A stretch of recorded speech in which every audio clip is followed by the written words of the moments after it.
Hello everyone and welcome back to my channel, and in today's video I want to show you the only one rook in game you probably need to know to get better at chess. And this is the position where you as a white, you're basically holding the position with just a king and a rook against king, rook and a pawn. And your next move is very important because the only one move with your king delivers a draw. So if you want to solve it on your own, stop the video, and with the rest, let's look at the solution. So firstly, where the king can go. I mean, we have the 5 possible moves. We can't go to the first rank because of the rook. So one of the moves which probably came to your mind and you were not thinking about it that much was king f3.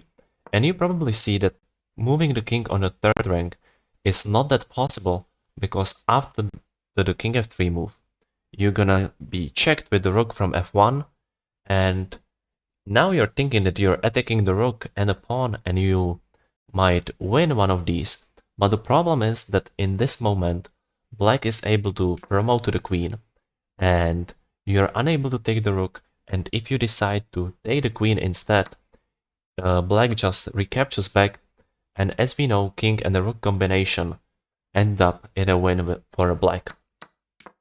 The same works with any other king move to the g3. Again, after king g3 there is rook g1 check with the next promotion, and as you can see probably after king h3, again check and promotion. So that's why the only two remaining moves are king f2 and king h2.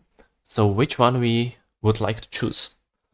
I mean, king f2 on a first look looks logical because if you go to f2, your plan might be go with the king to the pawn because you see you're way faster than the black's king and you're able to get there sooner. But the problem is the tactic. And the tactic motive in this position is to let white take a pawn and play rook h1.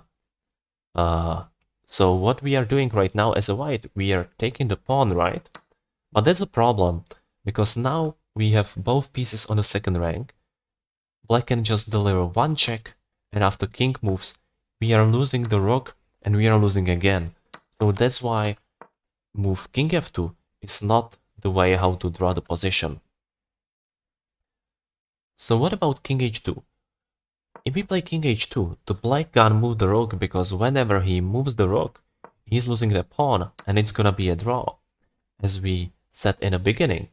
So the only remaining piece is a king, which goes for a promotion. Maybe he is trying to protect his a2 pawn and then move the rook and then promote. So moves like that might happen on a board. I'm gonna make a few. And right now, when the king is already protecting the pawn, you can't just move the king as we were doing it, right? Let's see, king g2. But now the rook can move. You give him the check, hoping that he can't promote right now, but king can just run. And here look at the position. He's threatening to promote, he's attacking the rook, and we are losing just like that. Even if he's attacking us from d7, let's say. Now you're thinking that you can attack the pawn, but one more time, promotion, and we are losing.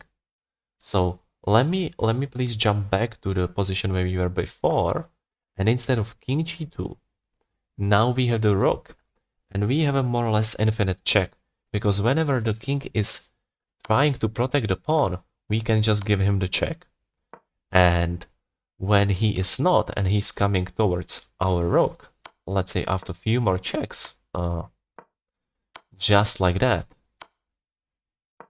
the solution might be simple. Just move the rook, still attack the pawn, not allowing moving the rook. The position's gonna end up in a draw.